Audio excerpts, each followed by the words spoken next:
नमस्कार दोस्तों, Kalyani IAS academy में आप सभी का हार्दिक स्वागत है।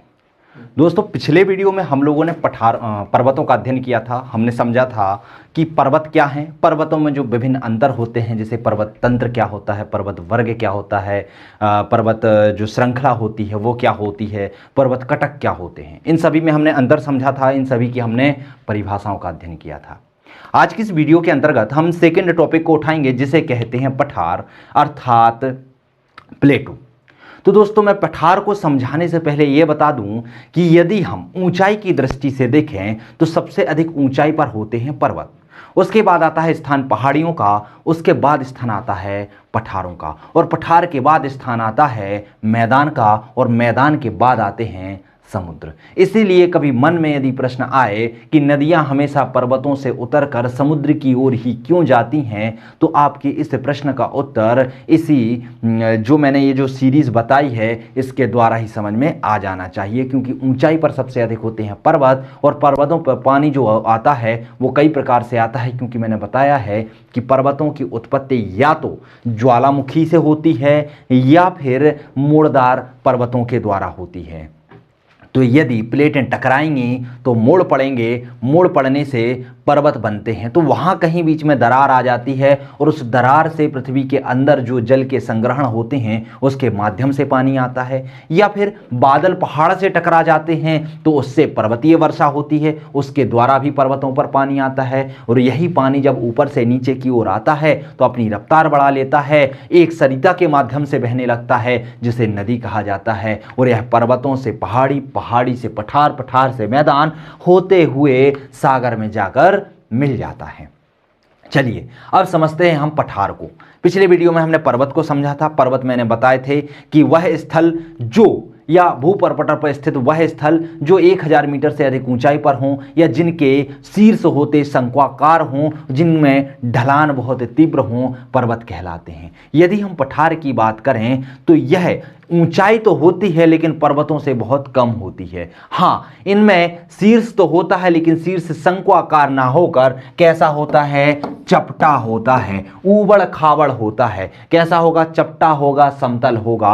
और इनका क्षेत्र विस्तार की बात करें तो क्षेत्र विस्तार कैसा होता है, बहुत ज्यादा होता है। परिभाषा, धरातल का विशिष्ट स्थल रूप जो अपने आसपास के स्थल से पर्याप्त ऊंचा होता है तथा शीर्ष भाग चौड़ा और सपाट होता है, क्या कहलाते हैं, पठार कहलाते हैं। इनकी ऊंचाई 300 से 600 फीट तक हो सकती है। कितनी होती है, 300 से 600 फीट। पर्वतों की बात करें तो 1000 मीटर से ज्यादा ऊंचे, पहाड़ियों की बात करें तो 1000 मीटर से थोड़े कम, और यदि हम पठारों की बात करें तो 300 से 600। लेकिन दोस्तों, यहां पर एक प्रश्न चिन्ह फिर लगता है।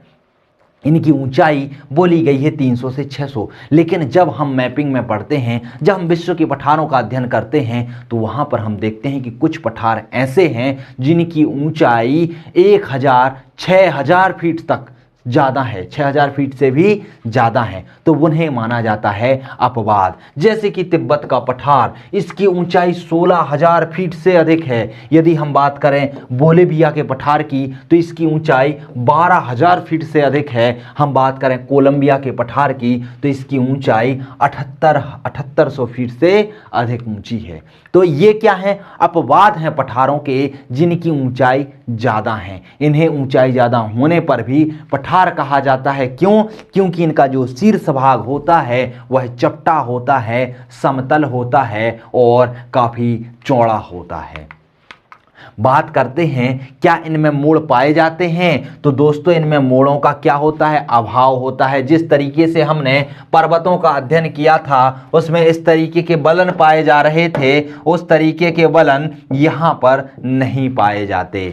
ठीक है, ये क्या होते हैं, क्षैतिज रूप में व्यवस्थित होते हैं। यदि हम इनका विस्तार की बात करें कि भूपटल पर कितने प्रतिशत क्षेत्र पर इनका विस्तार है, तो वह है 33%। ये आपको ध्यान रखना है। विश्व में जो भूपटल है उसके कुल क्षेत्रफल की बात करें तो उसमें 33% भाग पर पठार अर्थात प्लेटू पाए जाते हैं। चित्र में आपको दिख रहा होगा पठार इसी तरीके के होते हैं, जिसका ये जो शीर्ष भाग है वो आप आपको चपटा दिखाई दे रहा होगा, समतल दिखाई दे रहा होगा। तो ये क्या कहलाते हैं? ये पठार कहलाते हैं। जैसे जब आप मध्य प्रदेश में रहते हैं तो यहाँ पर जब आप पठारों पर चलेंगे तो आपको समझ में नहीं आएगा कि आप पठार पर हैं या मैदान पर हैं। क्यों? क्योंकि ये भी समतल होते हैं मैदानों की तरह, लेकिन इनकी ऊंचाई समुद्र तल से थोड़ी सी ज़्यादा होती है मैदानों की अपेक्षा, इसीलिए ये पठारी भाग होते हैं। दूसरा, इनकी उत्पत्ति जिस तरीके से मैदान की उत्पत्ति होती है उससे कुछ हटकर होती है, इसलिए इन्हें पठारी भाग कहा जाता है। बात करते हैं पठारों का वर्गीकरण कि पठार कितने प्रकार के होते हैं। तो प्रकारों को जानने के लिए हम यदि उसके वर्गीकरण को समझें तो इसे दो वर्गों में बांटा जाता है। एक बांटा जाता है उत्पत्ति के आधार पर, अर्थात यह उत्पन्न कैसे हुए, यह बने कैसे, और दूसरा होता है अपर्दन चक्र के आधार पर कि जब एक पठार बन गया फिर उसका अपर्दन होते गया, समय बदलता गया और वह अपनी आकृति बदलता गया। तो जैसे जैसे उसकी आकृति बदलती जाती है उसके आधार पर अलग प्रकार है और उसका निर्माण कैसे हुआ उसके आधार पर अलग प्रकार है। यदि उत्पत्ति के आधार पर देखें तो इसमें अंतर पर्वतीय पठार आते हैं, गिरिपादीय पठार आते हैं, गुंबदाकार पठार आते हैं, महाद्वीपीय पठार आते हैं और ज्वालामुखी क्रिया से उत्पन्न या ज्वालामुखी क्रिया से निर्मित पठार शामिल किए जाते हैं। कौन कौन से आते हैं? अंतर पर्वतीय पठार, गिरिपादीय पठार, गुंबदाकार पठार, महाद्वीपीय पठार और ज्वालामुखी क्रिया से निर्मित पठार। यदि हम अपर्दन चक्र की बात करें तो इसके अंतर्गत आते हैं तरुण पठार, प्रोण पठार, जीर्ण पठार, पुनर्यवनित पठार। कितने आते हैं? 4 आते हैं। कौन कौन से? तरुण, प्रोण, जीर्ण और पुनर्यवनित पठार। यदि 5 नंबर में प्रश्न पूछा जाए तो आप ये फ्लो चार्ट डाल सकते हैं, और यदि यहाँ से 11 नंबर में प्रश्न पूछ लिया जाए कि पठार से आप क्या समझते हैं, पठारों का वर्गीकरण कीजिए, तो वहाँ पर आप पठारों की परिभाषा लिखिए, उदाहरण लिखिए, अपवाद लिखिए, साथ ही साथ पठारों का जो वर्गीकरण है उससे आप स्पष्ट कीजिए। इसके साथ ही हम इनका एक एक पठार को उठाएंगे और उसकी डिटेल्स भी पढ़ेंगे, क्योंकि यदि लेंदी क्वेश्चन दीर्घ उत्तरीय प्रश्न 11 नंबर का प्रश्न यदि आपसे पूछ लिया जाए तो वहां पर आप इसका बहुत अच्छा आंसर लिख सकें। बात करते हैं हम अंतर पर्वतीय पठार की। अंतर पर्वतीय पठार क्या कहलाता है? तो ये आपको चित्र दिखाई दे रहा होगा। जब कभी दो पर्वतों के बीच में किसी पठार का निर्माण हो जाए तो उस पठार को क्या कहा जाता है? अंतर पर्वतीय पठार कहा जाता है। दो पर्वत होते हैं, दोनों साइड होते हैं, बीच में पठार होता है, उस पठार को क्या कहा जाता है? अंतर पर्वतीय पठार। पर्वतमालाओं के बीच बने पठार को अंतर पर्वतीय पठार कहा जाता है। इसका बहुत अच्छा उदाहरण है बोलिविया का पठार, कंबोडिया का पठार, एशिया माइनर का पठार और तिब्बत का पठार। ये ऐसे पठार हैं जो किन्हीं दो पर्वतों के बीच में निर्मित हैं। बात करते हैं गिरिपादीय पर्वत या गिरिपादीय पठार की। गिरिपादीय मतलब क्या होता है? यदि इसी चित्र में हम एक तरफ का पर्वत हटा दें और वहां पर मैदानी भाग आ जाए या नदी वाला भाग आ जाए तो ऐसे स्थान पर बने पठार को क्या कहा जाएगा? गिरिपादीय पठार, अर्थात पर्वत के पद पर स्थित पठार। ये आप देख रहे हैं यहाँ पर पर्वत है, ये गिरिपादीय पठार है ये वाला, और यहाँ पर समुद्र चालू हो जाता है, अर्थात पर्वत के पैरों पर जो पठार होता है उसे गिरिपादीय पठार कहते हैं। पर्वत व मैदान के बीच उठे समतल भाग को गिरिपादीय पठार कहा जाता है। उदाहरण देखें तो पेंटागोनिया का पठार जो कि दक्षिण अमेरिका में है, अर्जेंटीना चिली में आता है, पीठमांड का पठार जो कि यूएसए में आता है। ये आपको ध्यान रखना है। कभी कभार आपसे, जैसे मैंने पर्वत में बताया था कि पर्टिकुलर एक पर्वत का नाम दे दिया जाएगा, उसमें आपको लिखना होगा, उसी तरीके से पठार से भी प्रश्न पूछे जा सकते हैं। तो एक तो आपको यह पता होना चाहिए कि ये कहां पर है, दूसरा ये कि किसका उदाहरण है। एक होते हैं गुंबदाकार पठार। तो चलन क्रिया के फलस्वरूप निर्मित पठार क्या कहलाते हैं? गुंबदाकार पठार। चलन क्रिया क्या होती है? आपने देखा होगा कि दो प्लेटें जब चलती हैं, जब एक दूसरे से टकराती हैं तो टकराने के कारण कुछ भाग शीर्ष की ओर उठ जाता है, और जो भाग ऊपर की ओर उठ जाता है और यदि इसका शीर्ष भाग चपटा हो तो वह क्या कहलाता? गुंबदाकार पठार। और यदि शीर्ष भाग जो नुकीला हो तो वह होता है गुंबदाकार पर्वत। तो क्लियर हुआ गुंबदाकार पठार। उदाहरण की बात करें तो ओजार्क का पठार जो है अमेरिका में स्थित है, वह इसका बहुत अच्छा उदाहरण है। छोटा नागपुर का पठार भारत के झारखंड में स्थित है, तो यह भी इसका उदाहरण है। बात करें हम महाद्वीपीय पठार की, महाद्वीपीय पठार क्या होता है? तो दोस्तों जब आप ज्वालामुखी वाला टॉपिक पढ़ेंगे, सॉरी ज्वालामुखी नहीं, जब आप पृथ्वी की आंतरिक संरचना का अध्ययन करेंगे या फिर आंतरिक संरचना के साथ साथ आप यदि अध्ययन करते हैं पृथ्वी पर लगने वाले बल का, तो उसमें आप इन आकृतियों को पढ़ेंगे कि महाद्वीप पठार का निर्माण कैसा होता है। उसमें पृथ्वी की जब आंतरिक संरचना देखेंगे तो उसमें आपको पता चलेगा कि अंतर्वर्तीय चट्टानों में, जो कि आग्नेय चट्टान होती हैं, उसके दो रूप होते हैं। एक होती है अंतर्वर्तीय चट्टान, एक होती है बहिर्वर्तीय चट्टान। अंतर्वर्तीय चट्टानों में भी बहुत सारी आकृतियां बनती हैं, जैसे कि बैथोलिथ बनता है, लेपोलिथ बनता है, लोकोलिथ बनता है, फैकोलिथ बनता है। इस प्रकार की बहुत सारी आकृतियां बनती हैं। कैसे बनती हैं मैं बता देता हूं आपको। क्या होता है, जो पृथ्वी के अंदर होता है, आप सभी को पता है, वो मैग्मा कहलाता है। नहीं पता तो मैं बता देता हूं कि पृथ्वी के अंदर जब चट्टानें गलित अवस्था में होती हैं, तरल अवस्था में होती हैं, तो उन्हें कहा जाता है मैग्मा।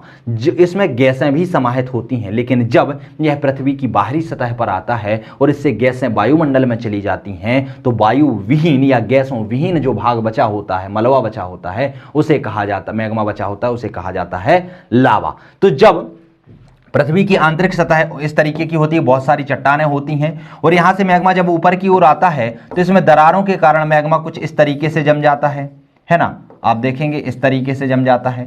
तो जो लूप के आकार का होता है उसे लोपोलिथ बोलते हैं, इसको लेपोलिथ बोलते हैं, है ना। इसको सिल, सीट, डाइक, जो खड़ा होता है उसे डाइक बोलते हैं। इस तरीके की स्थलाकृतियां आप पढ़ते हैं, ज्वालामुखी के अंतर्गत भी पढ़ते हैं। और जब आप चट्टानों का अध्ययन करते हैं, तीन प्रकार की, आग्नेय चट्टान, अवसादी चट्टान, रूपांतरित चट्टान, तो आग्नेय चट्टान में आपका इनका अध्ययन करते हैं। इसकी डिटेल्स आपको प्रीलिम्स की वीडियो में सारी मिल जाएगी। मैंने वहां पर बहुत डिटेल में इन चट्टानों का बताया है कि किस तरीके की आकृति होती है, किस तरीके से इनका निर्माण होता है। तो इसमें यही होता है कि जब बात करें यहां पर कि जब पृथ्वी के भीतर जमा लेकोलिथ भूपृष्ठ के अपर्दन के कारण सतह के ऊपर उभार के रूप में आ जाता है, तो उसे क्या कहा जाता है? महाद्वीपीय पठार। क्यों? क्योंकि ये जो लेपोलिथ होता है, जो लूप के आकार का होता है, यह इसी आकृति का होता है, वो भी इस तरीके का, और घर्षण के कारण ये थोड़ा सा ऊपर उठा हुआ दिखाई देने लगता है, सतह से बाहर की ओर आ जाता है, और इससे निर्मित पठार को कहा जाता है महाद्वीपीय पठार। उदाहरण के लिए ब्राजीलियन सील्ड, कनाडियन सील्ड। ये कहां पर है? तो ब्राजीलियन सील्ड, आप जब दक्षिण अमेरिका का मैप देखते हैं तो इस तरीके का कुछ मैप होता है। यहां पर ब्राजील के यहां पर एक पठार बना हुआ है जिसे कहा जाता है ब्राजीलियन सील्ड। और जब आप उत्तर अमेरिका की बात करते हैं तो उत्तर अमेरिका में इस तरीके का चित्र है ना। तो यहां पर एक पठार आपको देखने को मिलता है जिसे बोला जाता है कनाडियन सील्ड। क्लियर है? तो ये आप उदाहरण में देख सकते हैं। आगे बात करते हैं हम ज्वालामुखी क्रिया से निर्मित पठार। तो दोस्तों आपको पता है कि ज्वालामुखी जब विस्फोट होता है तो ज्वालामुखी विस्फोट से बहुत सारा मैग्मा या लावा बाहर आता है। जब यह बाहर आता है तो या तो वह पर्वतों के रूप में जम जाएगा या फिर उसकी ऊंचाई कम होगी, सतह चपटा होगा और वह एक पठार की आकृति ले लेगा। तो इस तरीके से जो पठार की आकृति ले लेता है उसे कहा जाता है ज्वालामुखी क्रिया से निर्मित पठार। ज्वालामुखी उद्गार के समय निकलने वाला लावा तथा अन्य पदार्थों के निक्षेप से इन पठारों का निर्माण होता है। इन्हें लावा निर्मित पठार भी कहते हैं। उदाहरण के लिए जैसे दक्कन, कोलंबिया, पेंटागोनिया का पठार, ये इसके बहुत अच्छे उदाहरण हैं। अब हम बात करते हैं कि अपर्दन के कारण जो निर्मित पठार होते हैं, तो उसमें सबसे पहला आता है तरुण पठार। तरुण पठार क्या होते हैं? तरुण मतलब जन्म जैसे ही लेता है। तो वे पठार जिनमें अपर्दन की क्रिया अधिक सक्रिय होती है। जब व्यक्ति जन्म लेता है, तरुण छोटा बच्चा होता है, तो उस समय क्या होता है? बहुत सक्रिय होता है। तो इसमें भी अपर्दन की क्रिया बहुत सक्रिय होती है, वह तरुण पठार कहलाता है, क्योंकि अपर्दन की क्रिया के स्वरूप ही इसकी आकृति का निर्माण होता है। तरुण पठार इनमें चट्टानों की संरचना क्षैतिज तथा नदियां काफी कम होती हैं और ये नदियां गहरी घाटियों का निर्माण करती हैं। तरुण पठार के अंतर्गत ही आता है कोलोराडो का पठार। कोलोराडो का पठार उत्तर अमेरिका में स्थित है, कैलिफोर्निया के थोड़े से ऊपर आता है, और कोलोराडो पठार से ही कोलोराडो नदी निकलती है, और कोलोराडो नदी विश्व के सबसे बड़े महाखड्डों का निर्माण करती है। क्यों? क्योंकि वह जहां से गुजरती है वह कोलोराडो का पठार ही है, और कोलोराडो का पठार चूंकि तरुण पठार है तो यहां पर अपर्दन की क्रिया ज्यादा होती है, और अपर्दन की क्रिया के फलस्वरूप यहां पर विश्व के सबसे बड़े महाखड्ड पाए जाते हैं। बात करते हैं प्रोण पठार की, तो इनकी सतह ऊबड़ खाबड़ तथा चोटियां नुकीली होती हैं क्योंकि अपर्दन हो चुका होता है। और अपर्दन हो चुकने के बाद जो पठार की ऊपरी सतह होती है उस सतह में अपर्दन ज़्यादा होने से उसकी सतह ऊबड़ खाबड़ हो जाती है, उसमें नुकीली चोटियां निकल आती हैं और इस प्रकार के पठार को प्रोण पठार कहा जाता है। जैसे कि आपलेशियन का पठार इसका बहुत अच्छा उदाहरण है। बात करते हैं जीर्ण पठार की, तो अपर्दन के कारण उच्चवच घिसकर समाप्त हो जाते हैं। एक पेनी प्लेन अर्थात एक मैदान जैसा निर्माण हो जाता है। उन्हीं पेनी प्लेन को क्या कहा जाता है? जीर्ण पठार कहा जाता है। जैसे कि मध्य रांची का पठार, मध्य रांची का पठार किसका उदाहरण है? पेनी प्लेन का उदाहरण है। यह एक मैदान का उदाहरण है और इसे ही जीर्ण पठार भी कहा जाता है। एक होता है पुनर्निर्मित पठार। पुनर्निर्मित जो पठार होता है वह पठार फिर से जन्म लेने की क्रिया को कहते हैं। जब पठार में पुनः उभार आते हैं एवं ऊंचाइयां भी अधिक हो जाती हैं तो ऐसे पठार पुनर्निर्मित पठार कहलाते हैं। उदाहरण के लिए होता है मिसौरी का पठार। मिसिसिपी मिसौरी नदी का नाम आपने सुना होगा। उत्तर अमेरिका में जो मिसिसिपी मिसौरी है उसमें मिसौरी नदी जहां से निकलती है वहां पर निर्मित एक पठार है जिसे मिसौरी का पठार कहा जाता है। वह पुनर्निर्मित पठार का उदाहरण है। तो दोस्तों ये हुए पठारों का वर्गीकरण। अब हम देख लेते हैं विश्व के कुछ महत्वपूर्ण पठार। तो जैसे कि ग्रीनलैंड का पठार आप सभी को पता होगा कि ग्रीनलैंड में ही स्थित है, ठीक है, बर्फ से ढका हुआ है। ग्रेट बेसिन का पठार, चियापास का पठार, मेसोटा का पठार, मालागासी का पठार, ईरान का पठार, मंगोलिया का पठार, बहुत सारे पठार हैं। यहाँ पर अब आपको क्या करना है? आपको इन पठारों की लोकेशन याद करनी है। और लोकेशन कैसे करेंगे? मैपिंग के आधार पर। आपको मैप में इन चीज़ों को दर्शाना है। मैप में देखना है कि कौन सा पठार कहाँ पर आता है, कौन सा ग्रीनलैंड में आता है, कौन सा उत्तर अमेरिका में आता है, कौन सा दक्षिण अमेरिका में आता है, कौन सा यूरोप में आता है, कौन सा अफ्रीका में आता है, कौन सा एशिया में आता है और कौन सा ऑस्ट्रेलिया में आता है। तो इन पठारों को आपको इन्हीं के आधार पर यहां पर पुट डाउन करना है। दूसरा, इन पठारों की विशेषता क्या है? कौन विश्व का सबसे बड़ा पठार है, कौन दूसरे नंबर पे आता है, या फिर इसकी और भी विशेषताएं हैं। जैसे किसी पठार में खनिज संसाधन की अधिकता होती है तो किसी पठार में कुछ और विशेषताएं होती हैं। तो वो विशेषताएं आपको यहां पर याद करनी है, क्योंकि यदि आपसे एग्जाम में कोई एक पर्टिकुलर पठार पूछ लिया जाएगा तो आपको उसके बारे में 2 से 3 चीजें तो आनी ही चाहिए। और वो कैसे आएंगी? वो आएंगी मैपिंग करने के बाद। तो एक बार मैं फिर कहना चाहूंगा, यदि आपको मैपिंग आती है तो आप इन मैपों की सहायता से आप इनमें फिल कीजिए कि कौन सा पठार कहां पर आता है, उसकी क्या विशेषता है। यहां पर लिंक में आपको ये सारे के सारे मैप मिल जाएंगे, वहां से डाउनलोड कीजिए, वहां से हार्ड कॉपी निकालिए और इनको फिल कीजिए, इनको भर के लाइए। इससे आपकी मैपिंग की प्रैक्टिस बहुत अच्छी आज हो जाएगी और आपको लोकेशन भी याद हो जाएगी। आपको पठार रटने की जरूरत नहीं होगी। अब बात करता हूं मैं कि जिस तरीके से पर्वतों का करेंगे आप, उसी तरीके से पठारों का भी करेंगे। साथ ही साथ यदि आपने ये चीज़ें नहीं पढ़ी हैं तो फिर से मैं एक बात कहता हूं कि आप हमारी प्रीलिम्स की जो महाद्वीपों के मानचित्रावली की जो सीरीज़ है आप उसमें जाइए। 15 से 20 वीडियो होंगी, 15-15 मिनट की, ज़्यादा बड़ी भी नहीं है। आप उनको देखिए, उनसे आपको मैपिंग करना आप सीख जाएंगे। बहुत सारी चीज़ें आपको एक ही जगह याद हो जाएंगी, क्योंकि मैंने वहाँ पर आपको पर्वत, पठार, मैदान, नदियाँ, यहाँ तक कि वहाँ पर जो झील हैं, झील किन किन देशों से लगे हुए हैं, कौन से सागर कौन से देशों से लगे हुए हैं, कुछ देशों के अलग से नाम कि मध्य एशिया के देश क्या हैं, या फिर और भी जो नाम होते हैं वो मैंने वहां पर बताए हैं, उन्हें याद करने की ट्रिक बताई है। साथ ही साथ कर्क रेखा, मकर रेखा और विषुवत रेखा किन देशों की सीमा से जाती है वो भी मैंने वहां पर बताया हुआ है। कौन सी नदी किस पठार से निकलती है, कहां जाकर गिरती है, क्या विशेषता है, वो भी वहां पर बताया हुआ है। तो दोस्तों मिलते हैं हम अगले वीडियो में अगली स्थलाकृति के साथ। तब तक के लिए नमस्कार।